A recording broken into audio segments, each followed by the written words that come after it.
नमस्ते साथियों।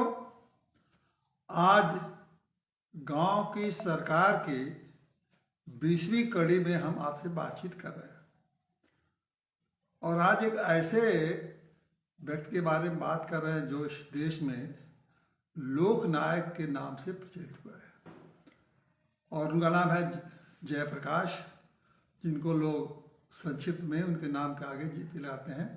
ज़्यादा मशहूर है जेपी के नाम से, लेकिन वो जेपी ऐसे महापुरुष हैं, इनके बारे में बताना चाहूँगा, जो कि गांव की जो सरकार की जो हम लोगों की अवधारणा है, उस अवधारणा के वो बहुत ही प्रबल समर्थक शुरू से रहे हैं और बहुत जीवन का उन्होंने बहुत समय गांव स्वराज पर काम किया। गांव स्वराज को वो बहुत ही महत्वपूर्ण मानते थे और इस तरह से गांव के माध्यम से वो चाहते थे कि लोक राज की स्थापना हो, मतलब जनता की राज की जो स्थापना की अवधारणा थी उनकी, उसमें सबसे महत्वपूर्ण इकाई जो वो मानते थे वो गांव को ही मानते थे और इसलिए गांव स्वराज के बारे में उनकी अवधारणा थी। तो आज ऐसे व्यक्ति के बारे में हम चर्चा कर रहे हैं, ऐसे महापुरुष के बारे में कर रहे हैं जो कि हमारे गांव सरकार का पूरा उनका जो दृष्टिकोण है वो बिल्कुल गांव स्वराज के अनुकूल है। अब उसके बारे में उनके आंदोलन भी उन्होंने क्या किया कि उसके बारे में हम चर्चा करेंगे। देखिए भाई, बार बार इस बात को आप लोगों के सामने रखता हूँ और दोहराता हूँ कि क्या मैं इन महापुरुषों के आंदोलन के बारे में आपसे क्यों बात कर रहा हूँ, इसीलिए कि आप लोग ये समझिए कि ये आंदोलन महापुरुषों ने कैसे किए, किन किन कठिनाइयों को सामना किया और किस तरह से उन्होंने अपने लक्ष्य को प्राप्त किया। और लक्ष्य का प्राप्त करना उनका अपने जीवन का कोई लक्ष्य नहीं था, बल्कि देश, समाज और पूरे विश्व के लिए वो लोग जो कुछ करना चाहते थे उन लक्ष्यों को उन्होंने प्राप्त किया। मुझे पूरा जीवन उन्होंने देश और समाज और विश्व के और मानवता के लिए समर्पित किया। तो इसीलिए मैं बार बार करता हूँ कि ऐसे लोगों के बारे में आप जानिए, उनसे प्रेरित होइए और आप जहाँ हैं वहीं रह के आप भी अपने आंदोलन को आगे बढ़ाइए। जो हम गांव सरकार के लिए जो आंदोलन के लिए आप लोगों को प्रेरित कर रहे हैं, चाहते हैं कि आप गांव सरकार के आंदोलन को आपको आगे बढ़ाना है, तो उसे आप इन महापुरुषों से प्रेरणा लेके उसी ढंग से आप आगे इसको बढ़ाएं। अब जयप्रकाश नारायण के या लोकनायक के आंदोलनों के बारे में चर्चा के पहले थोड़ा सा उनके जीवन को संक्षिप्त परिचय देना चाहूँगा कि उनका जन्म जो है 1902 में, 11 अक्टूबर 1902 में हुआ था बलिया के, उत्तर प्रदेश में बलिया में एक सिताब दियारा गांव है, नदी गंगा के किनारे छोटा सा गांव है सिताब दियारा, वहाँ उनका जन्म हुआ था। बिहार के बॉर्डर से लगा हुआ, नदी के इस पार सिताब दियारा है और गंगा के उस पार जाएगा तो बिहार का शुरू हो जाता है। यहाँ से उन्होंने प्रारंभिक शिक्षा भी अपने गांव में की, लेकिन वहाँ प्रारंभिक शिक्षा के बाद वो 7वीं दर्जा पढ़ा तक गांव में पढ़े, वो चले गए। उसके बाद पटना में जाके उन्होंने पढ़ाई वहाँ पटना में किया। पटना में वहाँ फिर वो पटना कॉलेज में उन्होंने एडमिशन लिया, वहाँ से मैट्रिक किया और उसके बाद उस समय जब वो मैट्रिक पास किया उन्होंने, तो उस समय गांधी जी ने एक आंदोलन करके कहा था कि विद्यार्थियों सब अपना ये अंग्रेजी स्कूल है इसका त्याग करो और तुम लोग जगह जगह, उन्होंने विद्यापीठ, जैसे बनारस में उन्होंने काशी विद्यापीठ की स्थापना किया, पटना में भी पटना विद्यापीठ का स्थापना किया। तो ये जो विद्यापीठ का स्थापना किया उन्होंने कि ये जो छात्रों से कहा था कि स्कूल कॉलेज छोड़ो, तो स्कूल कॉलेज छोड़ने के बाद भी ये बच्चे पढ़ेंगे कहाँ, तो उसके लिए उन्होंने ये व्यवस्था बनाई कि ये जितने विद्यापीठ हैं उनमें जा के ये बच्चे जो है अपनी आगे की पढ़ाई करेंगे। तो जयप्रकाश भी उन्होंने भी अंग्रेजी स्कूलों को छोड़ा और जाके उन्होंने पटना विद्यापीठ से अपना प्रवेश लिया और उसमें विद्यापीठ को बनाने वाले जो स्थापित किए थे उसमें जो राजेंद्र प्रसाद भी थे, जो हमारे भारत के पहले राष्ट्रपति हुए। तो वहाँ उन्होंने विद्यापीठ में इन्होंने प्रवेश लिया और बाकी पढ़ाई की। उसके बाद पढ़ाई करने के बाद वो चले गए 1922 में, उससे लेकर 29 तक वो अमेरिका में रहे और वहाँ से उन्होंने अमेरिका के कई विश्वविद्यालयों में अपनी पढ़ाई आगे बढ़ाई और वहाँ से एमए की डिग्री हासिल किया और भी पढ़ना चाहते थे, लेकिन इसी बीच उनकी माता की बीमारी हुई और उनकी बीमारी के नाते उनको छोड़ के यहाँ आना पड़ा। लेकिन 1929 में वो भारत में आ गए थे। तो वहाँ से, लेकिन इसी बीच उनकी बहुत कम उम्र में प्रभावती जी से उनकी शादी हो गई। उनकी प्रभावती की उम्र 14 साल थी, इनकी 18 साल थी। तो और लेकिन वो जो विवाह के बाद ही वो चले गए अमेरिका, तो वहाँ अमेरिका रहे। और उनके जीवन में एक बड़ा एक वो ऐसी घटना घटी कि वो जब प्रभावती जी से विवाह हुआ तो उस विवाह के बाद तो अमेरिका चले गए। लेकिन जब प्रभावती जी विवाह के बाद सीधे गांधी जी के आश्रम में चली गई और कस्तूरबा जी के साथ वो काम करने लगी। कस्तूरबा गांधी के साथ जब वो रह रहे थे तो उसी में गांधी जी ने उनसे ये व्रत करा दिया कि तुम ये देश के सेवा के लिए समर्पित हो जाओ और ये वचन दो कि तुम ब्रह्मचर्य रहो। हालांकि ब्रह्मचर्य का उन्होंने, गांधी जी ने उनको ब्रह्मचर्य दिलाया, लेकिन ये जयप्रकाश से तो पूछा नहीं क्योंकि पत्नी थी। अब जयप्रकाश जब 1929 में आते हैं भारत तो पता लगता है कि उनकी पत्नी ब्रह्मचर्य है, लेकिन फिर भी उनकी पत्नी ने ब्रह्मचर्य जीवन का निवाह। तो एक देखिए, ये देश सेवा के लिए उनके प्रभावती जी का, इसलिए मैं जिक्र करना चाहूँगा कि कितना बड़ा त्याग इनकी पत्नी प्रभावती जी ने किया कि पूरे जीवन भर उन्होंने ब्रह्मचर्य का एक तरह से व्रत ले लिया। तो वो ब्रह्मचर्य रही। और उसके बाद 29 में जब जयप्रकाश नारायण आए तो देश के आज़ादी का आंदोलन चल ही रहा था, उसमें बड़े जोर जोर से चल रहा था, बल्कि चरम पर था ही कहिए। 29 में ही 30 में पूर्ण स्वराज की मांग हो गई थी। तो जब 1930 में पूर्ण स्वराज की मांग हुई, उसके बाद जितने हमारे नेता थे वो सब बड़े बड़े, गांधी जी, नेहरू और भी उस स्तर के जो नेता थे, ये सभी, पटेल उटेल सभी जेल में बंद कर दिए गए थे। उस समय ये जो युवा वर्ग था, नेहरू, ये जयप्रकाश, लोहिया, ये इस तरह के जो नौजवान थे, इन सबों ने देश में घूम घूम के खूब आंदोलन को आगे बढ़ाया। और उसमें जयप्रकाश ने पूरे देश में उस आंदोलन को, जो आंदोलन पूर्ण स्वराज का आंदोलन था, उसको इन्होंने आगे बढ़ाया। जेल में रहे, फिर जेल में छूटे, फिर 1942 में इन्होंने जेल में जब क्विट इंडिया मूवमेंट चला, फिर नेता सब बंद हो गए। उस समय ये लोग भाग के नेपाल जाके छुप गए और नेपाल से में रह के इन्होंने एक तरह से वहाँ से एक सशक्त क्रांति का आंदोलन शुरू किया। ये जयप्रकाश के जीवन में एक तरह से, एक तो इधर तो वो गांधी जी के साथ जो आंदोलन चल रहा था उनका तो सत्याग्रही आंदोलन था, गांधी का जो आंदोलन था उसमें अहिंसा का आंदोलन था। लेकिन इन लोगों ने वहाँ से एक तरह से, उनसे लोहिया भी थे, मिल के लोगों ने एक नेपाल से एक आंदोलन शुरू किया था, जिसमें कि उनको विश्वास था कि हम सशक्त क्रांति में अगर करें तो ज़्यादा उपयोगी होगा। लेकिन अब वो उसी दौरान वो फिर पकड़े गए, और जब पकड़े गए तो जेल में, और ये जो नेपाल गए थे उसके पहले वो जेल में ही थे, और जेल में हजारीबाग जेल में थे, बंद थे। और हजारीबाग जेल से दीवार फांद के, 17 फीट की दीवार से फांद करके भाग के गए और जाके नेपाल में शरण लिया।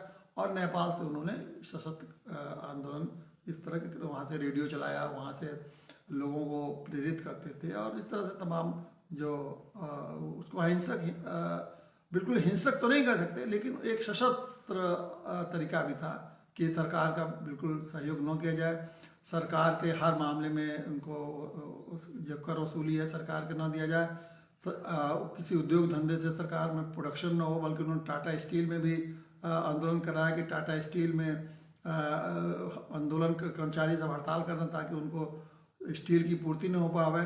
तो इस तरह से सरकार को अवरोध करने के लिए हर तरह से उन्होंने आंदोलन वहाँ से शुरू किया। लेकिन उसके बाद, उस आंदोलन के बाद ही पकड़े गए, और पकड़ने के बाद फिर देश आज़ाद हुआ।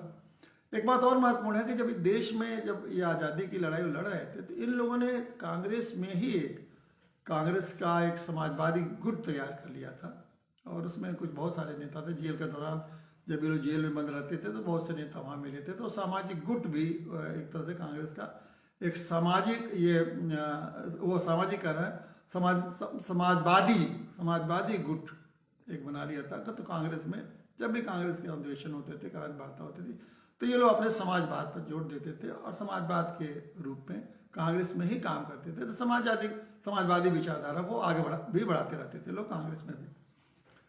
अब जब देश आज़ाद हुआ तो देश के आज़ाद होने के बाद उनको मंत्रिमंडल में जवाहरलाल नेहरू ने सन 1952 में उनको आमंत्रित किया कि आइए आप हमारे प्रधानमंत्री हमारे साथ आप महत्वपूर्ण पद उन्होंने शायद प्रधानमंत्री तक का भी पद उनको ऑफर किया था।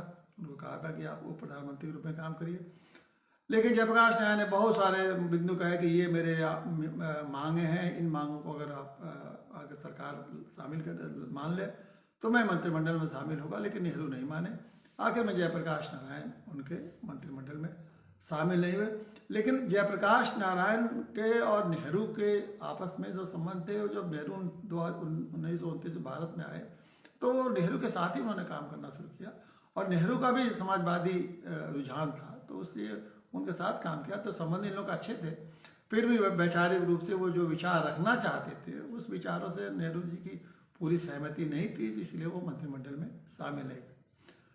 तो देश आज़ाद हुआ। देश आज़ाद बाद इन्होंने समाजवादी सोशलिस्ट पार्टी का इन्होंने गठन किया और फिर वो एक राजनीतिक स्थिति उनकी शुरुआत हुई, राजनीतिक अलग कांग्रेस से अलग राजनीति शुरू हुई जिसमें बहुत सारे समाजवादी उनके साथ जुड़े।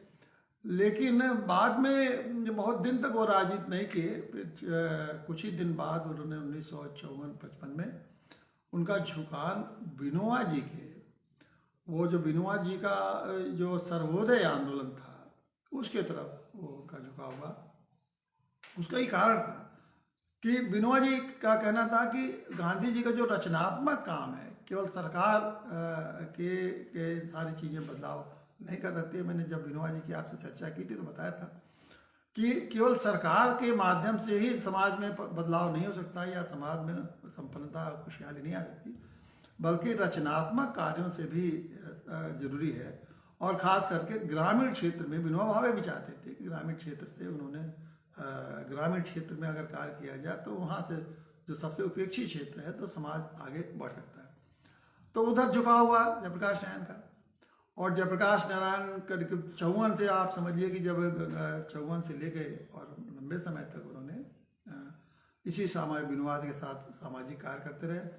उनका ये मानना था कि हम सरकार को, जो सरकारें चल रही है उसके एक तरफ हम रचनात्मक काम से उसको सहयोग करेंगे और भी सरकार को समय समय पर उनके अपने विचारों से, अपने सुझावों से, अपने सहयोग के और जो जिस तरह से सरकार को एक तरह से आप उनको सरकार को सहयोग करते हुए उनको एक ऐसे रास्ते पर ले जाइए जो सही रास्ते पर सरकार चले और सरकार जनता के और लोग जनता के जैसे जनतंत्र और लोकतंत्र और जनता के हित के लिए काम करे, एक लोक कल्याणकारी सरकार के रूप में काम करे।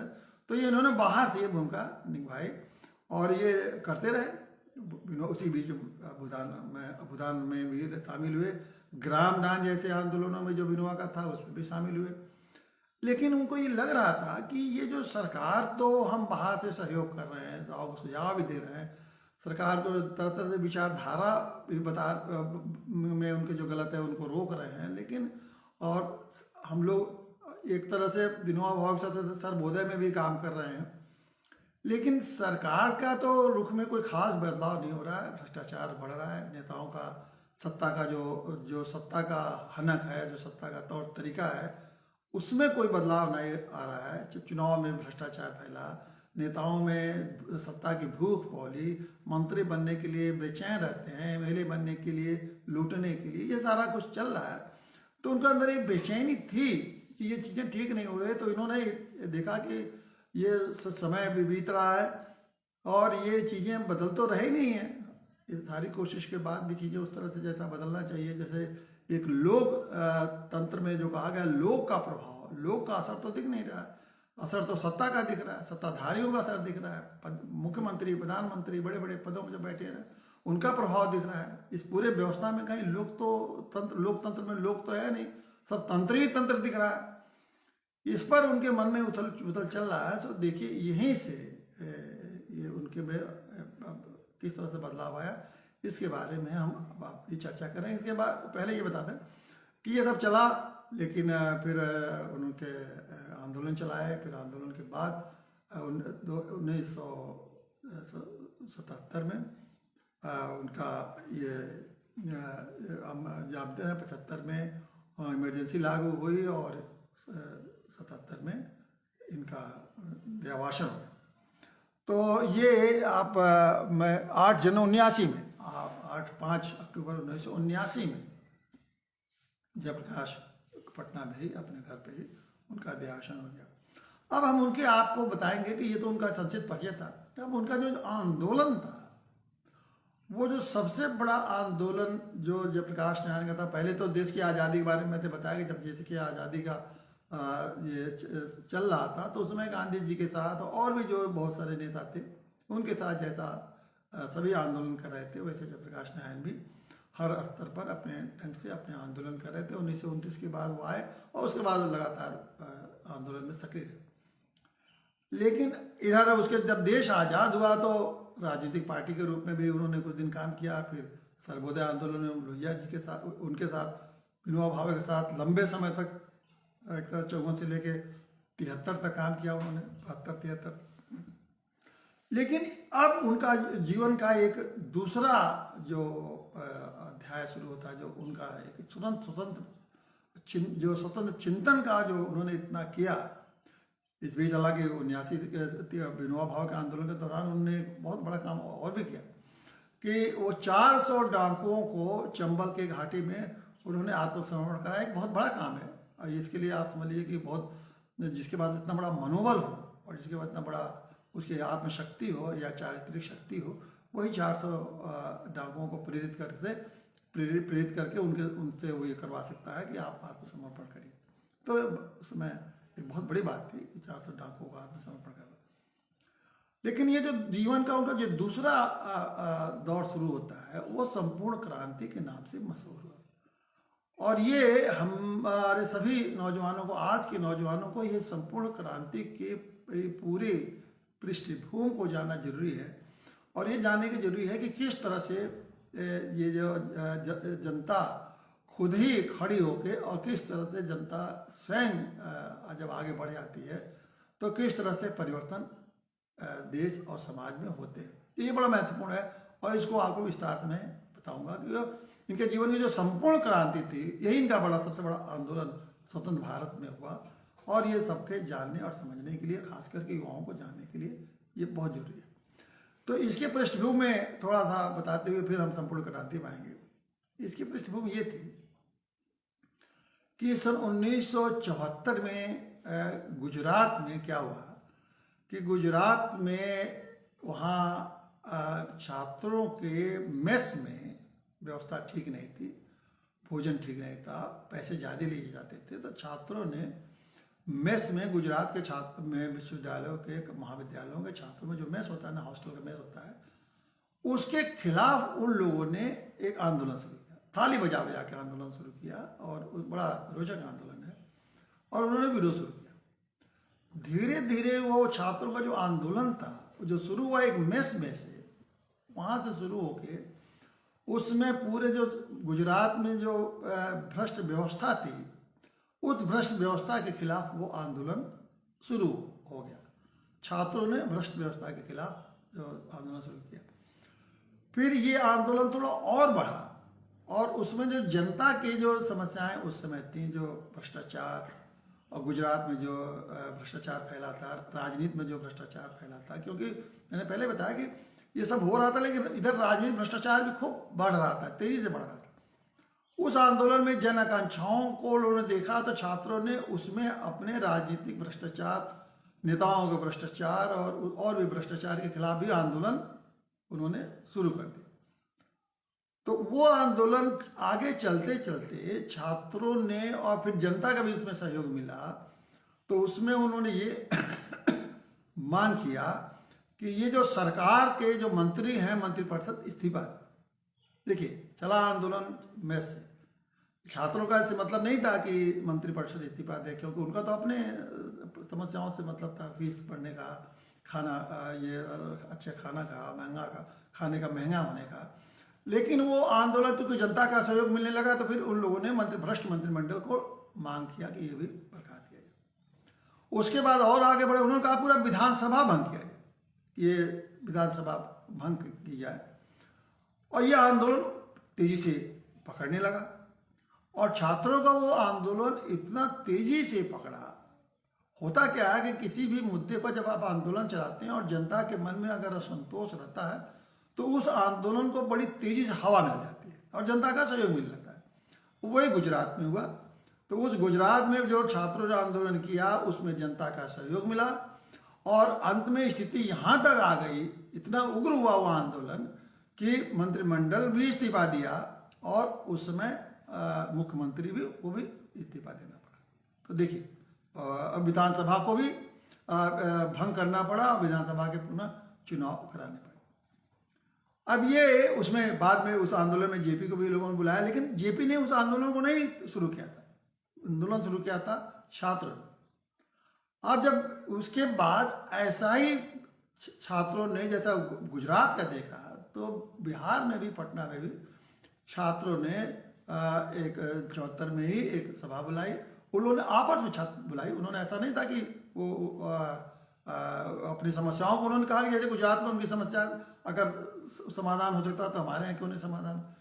तो उन लोगों ने अपनी समस्याओं, जो छात्रों की समस्या थी, उसके लिए उन्होंने भी 74 में अपने किया ऐसा देख के, और उसके साथ उन्होंने भी महंगाई और भ्रष्टाचार और 4-5 मुद्दे जो है देश हित के लेके, उसमें 12 मुद्दों के ऊपर उन्होंने अपना प्रस्ताव पास किया छात्रों ने, जिसमें कि 8 मुद्दे तो उनके शिक्षा संबंधी थे, लेकिन 4 मुद्दे यही भ्रष्टाचार, महंगाई और इत्यादि के मुद्दे थे। तो उन्होंने अपनी मांग की, सरकार के सामने अपनी मांग रखी।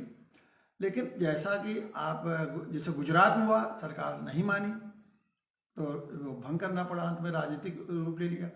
उसी तरह से यहाँ भी उनके मांग को उन्होंने नहीं माना तो उन्होंने प्रदर्शन किया। अब वो जैसे ही प्रदर्शन किया, आंदोलन शुरू किया, तो जैसे सरकारों का चरित्र होता है, सरकारें कोई भी आंदोलन अगर सही से सही मांग भी हो तो सरकार पहले ये नहीं चाहती है कि उस मांग को मांग ले। जैसे आज के संदर्भ में मैं कह रहा हूँ, जैसे किसानों का आंदोलन है, अगर किसानों का आंदोलन को अगर आप उस आंदोलन की गंभीरता को देख के, अगर उनकी मांग को देख के उस पर विचार करिए तो उस पर विचार हो सकता है। लेकिन अगर आप उसको दबाने की कोशिश करेंगे तो पता नहीं वो स्वरूप कौन ले ले, कोई नहीं जानता। उसी तरह से वहाँ का भी स्थिति यही थी कि जब वो आप छात्रों ने जो आंदोलन किया तो सरकार ने, वहाँ कांग्रेस पार्टी की सरकार थी, गफूर खां की सरकार थी, उन्होंने उस आंदोलन को भी दबाना शुरू किया। अब छात्रों पर रोकना, उनको लाठीचार्ज करना। अब वो लाठीचार्ज, आंदोलन को रोकना, फिर वो जगह जगह ये इसमें एक स्थिति ऐसी आ गई कि कुछ उनके आंदोलन में, छात्रों के आंदोलन में कुछ अवांछित तत्व आ गए। उन्होंने पटना में आग लगाना, फूंकना शुरू कर दिया। फिर उसी आंदोलन में, छात्रों के आंदोलन में गोली चली। तो ये आंदोलन इस तरह से, जितने पुलिस उनकी सरकार उस आंदोलन को दबाने की कोशिश करने लगी, उतने आंदोलन ये भड़कने लगा। और आंदोलन को भड़कने की स्थिति आ गई कि लोगों ने इस छात्रों के आंदोलन को वो तरह से, वो एक तरह से ऐसा रूप ले लिया कि इस आंदोलन में कि हिंसात्मक चारों तरफ जब फैल गया तो और जैसे हिंसा बड़ी सरकार ने और सख्ती की। तब छात्रों ने जेपी से अनुरोध किया कि आप हमारे आइए और हमारे आंदोलन को नेतृत्व करिए। तो जेपी को, छात्रों के आह्वान पर जेपी ने वहाँ के पटना के आंदोलन को एक नेतृत्व दिया।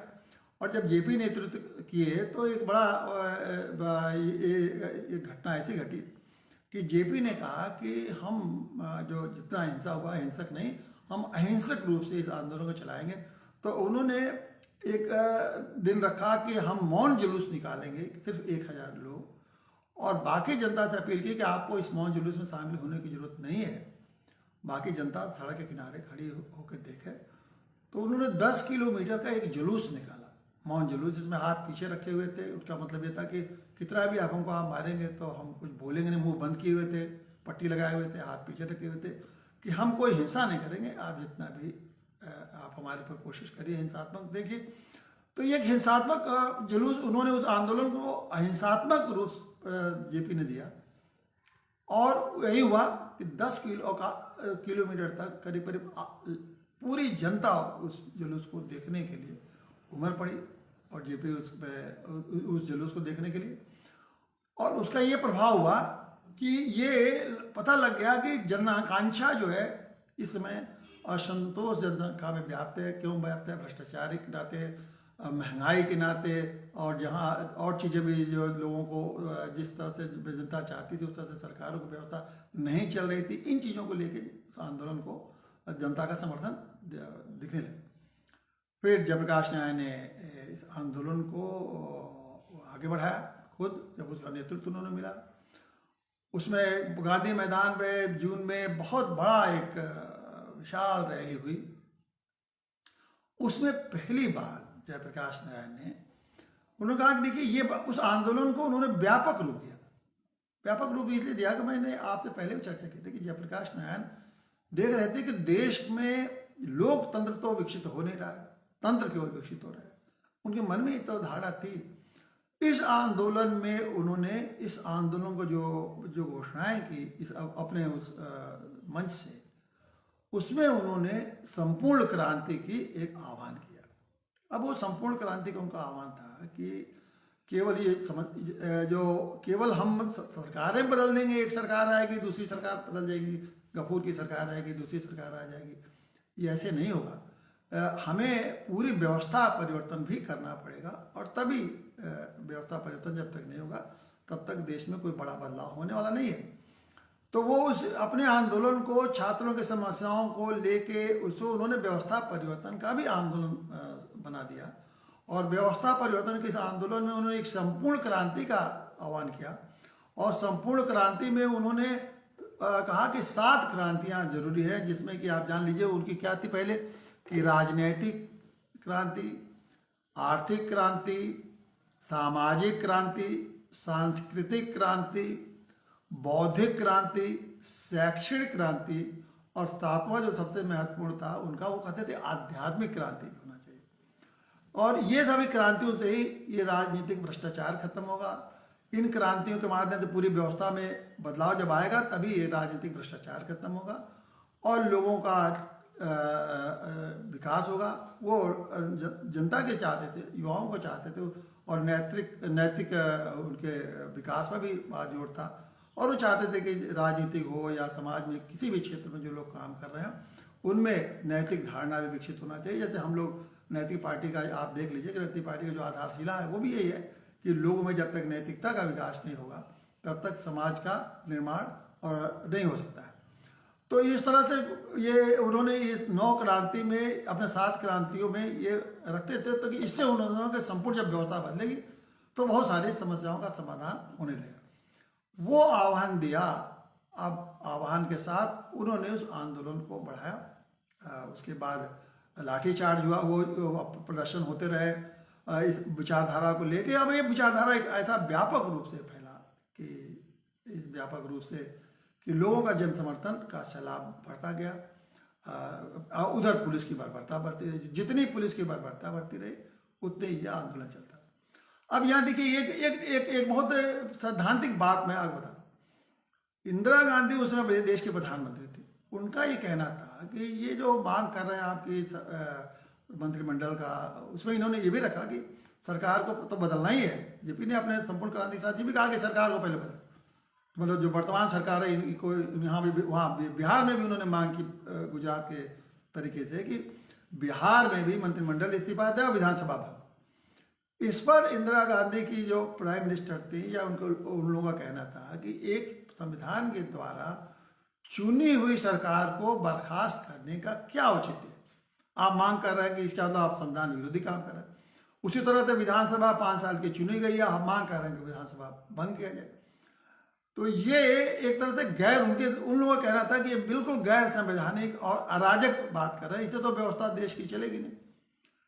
उनका ये कहना था कि देखिए, उन लोगों का ये तर्क था कि जेपी या इनके समर्थकों का इस समय आंदोलन करने वाला था कि जब सरकारी अराजक हो जाए, जब सरकारी जन विरोधी हो जाए, जब सरकारी जनता के आकांक्षाओं का विरोध करने लगे, जब सरकार ही जनता के चुनी हुई सरकार भले है लेकिन वो जन आकांक्षाओं को नहीं समझती है, तो उसको सत्ता में बने रहने का कोई अधिकार नहीं।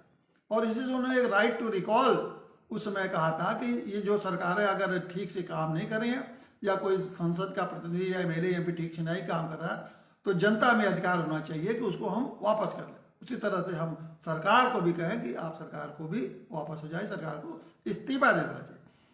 तो ये एक विचारधारा उसमें चली, और ये विचारधारा ये नहीं है, ये कोई गलत विचारधारा भी नहीं है।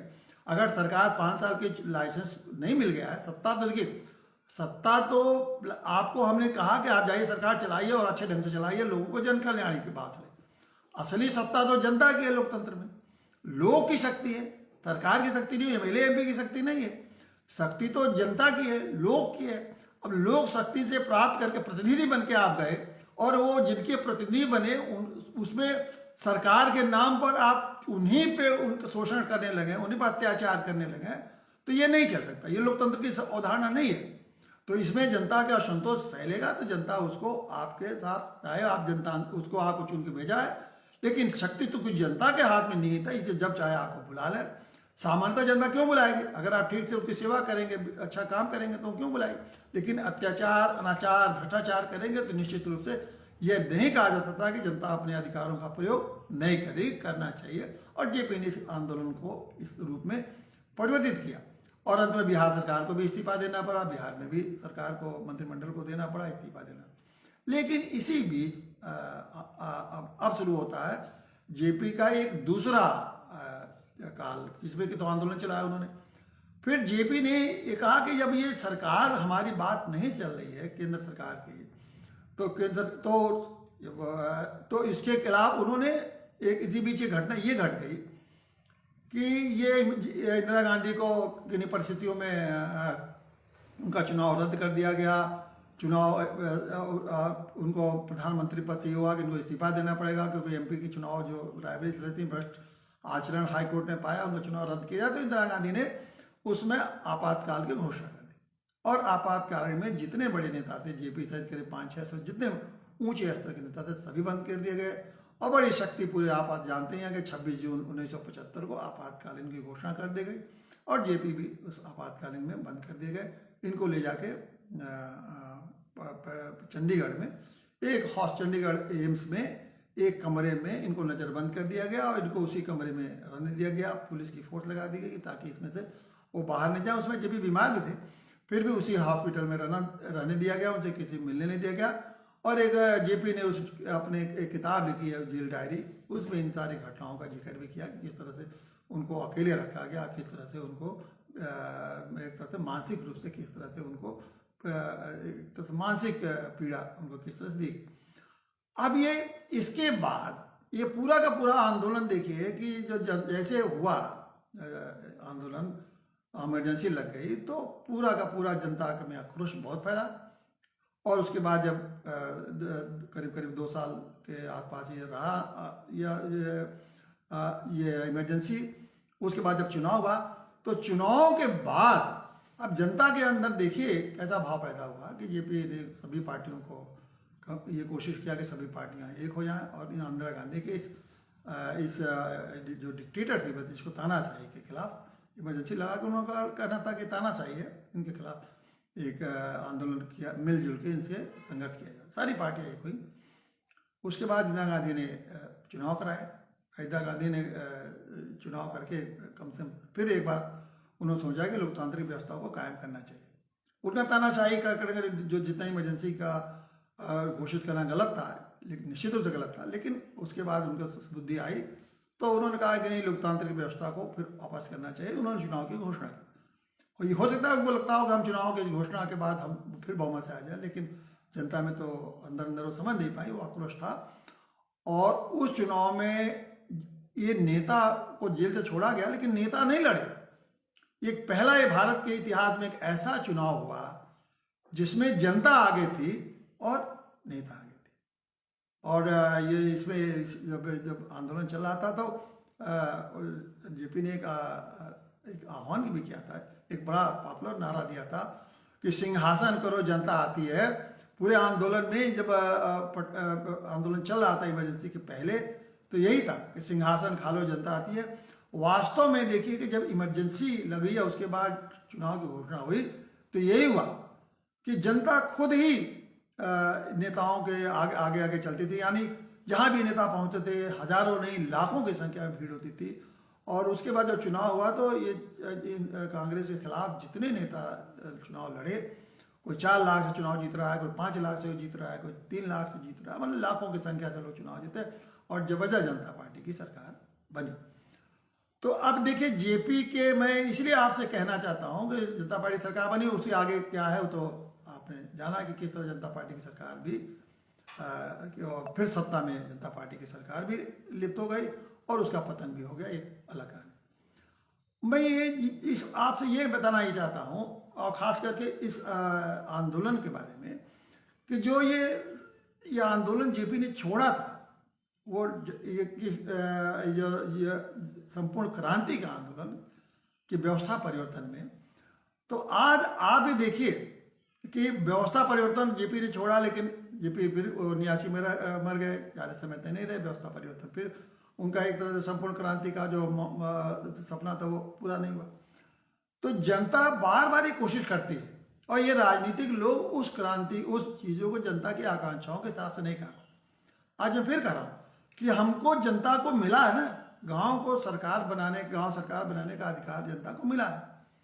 अब ये जनता सरकार को चाहिए, जैसे मैंने उस आंदोलन में, जेपी के आंदोलन में कहा कि उन्होंने जब मांगे की, छात्रों ने मांग की, आप उसको पूरा करते नहीं किया और स्थिति बदल गई, यहाँ तक आ गई कि आज तक वहीं के वहीं, जहाँ देश तब था जितना भ्रष्ट देश, उससे ज़्यादा भ्रष्ट आज देश पहुँच गया। तो किसी भी जनता की आकांक्षाओं को आप पूरा नहीं करते।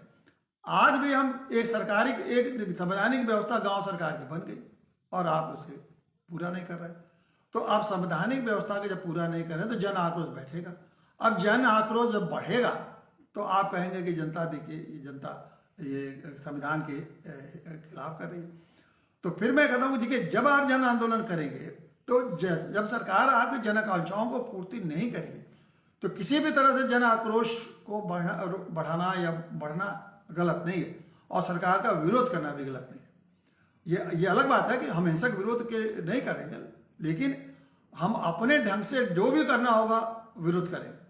उसी तरह से न जाओगे, जेपी से हम तो इतना सीखना ही है कि हमें सत्ता से, अगर हम पहले जेपी नहीं चाहते थे कि हम सत्ता का विरोध करें, लेकिन जब सत्ता ने ही इस तरह से अत्याचार शुरू कर दिया तो जेपी को कहना पड़ा कि तुम इस्तीफा दो, मंत्रिमंडल इस्तीफा दो, विधानसभा का भंग करो। फिर उन्होंने कहा जनता आती है सिंहासन खाली करो, ऐसी बातें उन्होंने कहा।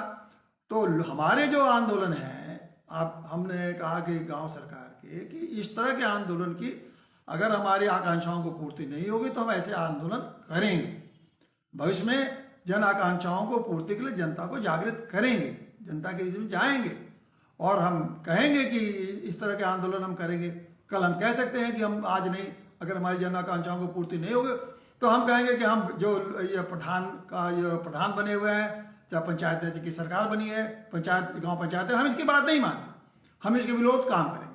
लेकिन हमें अभी उसकी जरूरत नहीं है। अभी तो हम यही कह रहे हैं कि अब धारा 15 को हम जगह जगह गांव में प्रतिज्ञा जला के कह रहे हैं कि इनको आप धारा 15 को वो ख़त्म करो, जिसमें ये लिखा हुआ है कि जैसा राज्य सरकार चाहेगी वैसा राज्य सरकार के अधीन ग्राम पंचायतें खत्म करें और काम करेंगे। हम करें इसको ख़त्म करो, ये प्रावधान करो, गांव को पूरी अधिकार दो गांव पंचायत को, ताकि वो अपना काम खुद करे।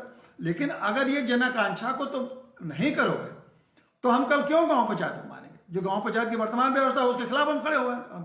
अब जैसे कहा, जेपी ने कहा था कि सरकार इस्तीफा दो। अब मान लिया अप्रैल के बाद ये चुनाव जीत के भी आते हैं तो हम कहेंगे तुम लोग इस्तीफा दो, हम नहीं मानते हैं तुम्हारी सरकार को, हमारे पंचायत को हम नहीं मानते, जो कि जनआकांक्षाओं के खिलाफ, तुम्हारी पंचायत बनी ही नहीं है ठीक। तो ये ग्राम पंचायतों से प्रधान हो कहेंगे इस्तीफा दो। उसके बाद अगर हमको और विरोध करना होगा तो हम कहेंगे राज्य सरकार तक इस्तीफा दो, जो प्रधान हमारे ऊपर थोप रहे हो पंचायतों को, राज्य सरकार इस्तीफा दो। हम कहेंगे विधानसभा इस्तीफा दो। तो ये जन आकांक्षा जब जागृत होगी तो हम जरूरत पड़ेगी तो कहेंगे। बिल्कुल जेपी की तरह से, जेपी कभी नहीं चाहते थे कि हम गुजरात के मॉडल में बिहार से भी उसी तरह कहें कि विधानसभा भंग करो और मंत्रिमंडल को, जैसे मैंने पहले बताया। हम भी नहीं चाहते हैं कि गांव पंचायत को हमको ये कहना पड़े कि गांव प्रधान हो तो इस्तीफा दो, हम तुम्हारी नहीं सुनते हैं। हम नहीं, कभी नहीं चाहेंगे कि राज्य सरकार से कहें कि तुम इस्तीफा दो, या केंद्र सरकार, ये राज्य सरकार विधानसभा भंग करो। लेकिन अगर आप 60-70% लोग गाँव में रहते हैं, गांव की जन आकांक्षाओं को नहीं समझोगे, गांव को लोगों का नहीं दोगे राज्य व्यवस्था चलाने के लिए, तो जन आकांक्षा इस तरह यहाँ पहुँच सकती है कि वो ऐसी बात कह सकती है।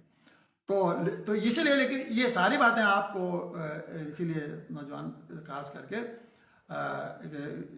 नौजवानों के समझना चाहिए, क्योंकि जब जेपी ने जब इस आंदोलन को चलाने के पहले उन्होंने एक बात और बता दूं, उन्होंने जो 73 में शुरुआत कहाँ से की थी।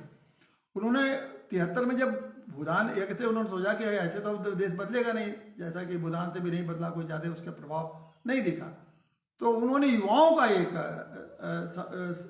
कुछ लोगों को बुलाकर युवाओं के लिए एक बहुत बड़ा प्रेरणादायक एक पत्र लिखा, एक प्रस्ताव लिखा कि आप युवाओं, दुनिया भर के युवाओं इकट्ठित हो रहे हैं और जो भ्रष्ट सरकार है उनके खिलाफ आवाज़ उठा रहे हैं, आप भी आगे आइए। ये 73 में उन्होंने शुरू किया था। अब देखते देखते 73 में जो शुरू किया था, उन्होंने आते आते देखिए 75 में उन्होंने यहाँ तक इस आंदोलन को लाए कि सिंहासन खाली करो, जनता आती है। तो ये स्थिति परिस्थितियाँ बनती हैं तो बनने दीजिएगा, हम लोग बनने देंगे, ऐसा नहीं है। लेकिन हम नहीं चाहते हैं कि सर हम उस परिस्थिति वहाँ तक ले जाएं। हमारी यही कोशिश है कि जब हम गांव-गांव जला के जनता में ये बता रहे हैं, और सरकार को इसको समझ लेना चाहिए कि धारा 15 के जो प्रावधान है उसमें जल्दी संशोधन करें, नहीं तो जन आकांक्षा कहाँ जाके रुकेगी यह कोई नहीं जानता है।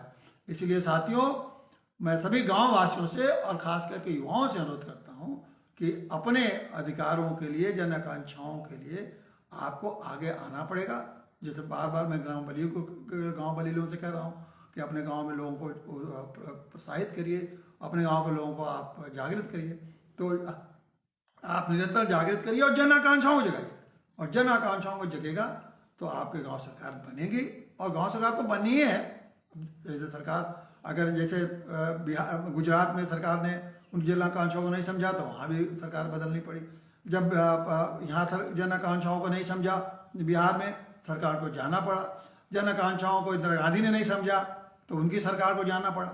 तो ये तो जन आकांक्षाओं को नहीं समझ, जाना ही पड़ेगा। तो बेहतर है कि जन आकांक्षा को आप समझिए और गांव सरकार के बनाने में जल्दी से जल्दी आप सरकार को चाहिए कि उसमें सहयोग करें, और जितना जल्दी हो सके वो इस तरह के जो कमियां को दूर करके और वास्तव में गांव सरकार बनाए। और गांव सरकार क्यों हम बनाना चाहते हैं, बार बार फिर मैं कहता हूँ कि गांव सरकार हम लोग जैसे जेपी भी कहते थे कि हम व्यवस्था नहीं बदलना चाहते हैं कि एक प्रधान बदल गया दूसरा प्रधान आ गया, उसी तरह एक मुख्यमंत्री बदल गया दूसरा मंत्री बदल गया, एक प्रधानमंत्री आया दूसरा प्रधान नहीं।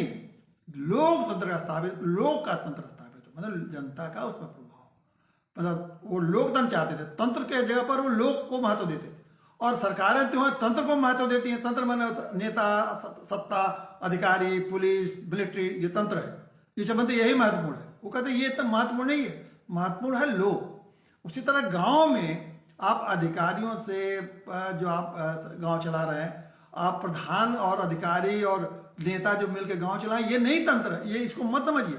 आप गांव को ऐसा बनाना है कि जो गांव के लोग चलाएं वो गांव स्वराज है गांव का, वो गांव सरकार है। जो गांव के लोग खुद चलाएं वह तंत्र है। उस गांव के तंत्र को ऐसा विकसित करिए कि वहां के लोग चलाएं।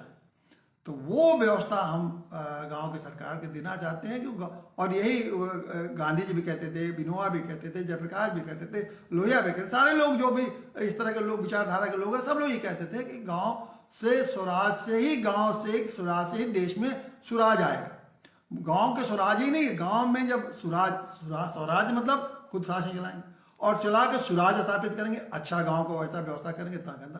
और जब गांव के स्वराज में, जब हमारे इतने 6 लाख गांव में आप ये बताइए स्वराज आ जाएगा, अच्छी व्यवस्था आ जाएगी, तो देश की तो व्यवस्था अपने आप अच्छी हो जाएगी, प्रदेश की व्यवस्था अच्छी आ जाएगी।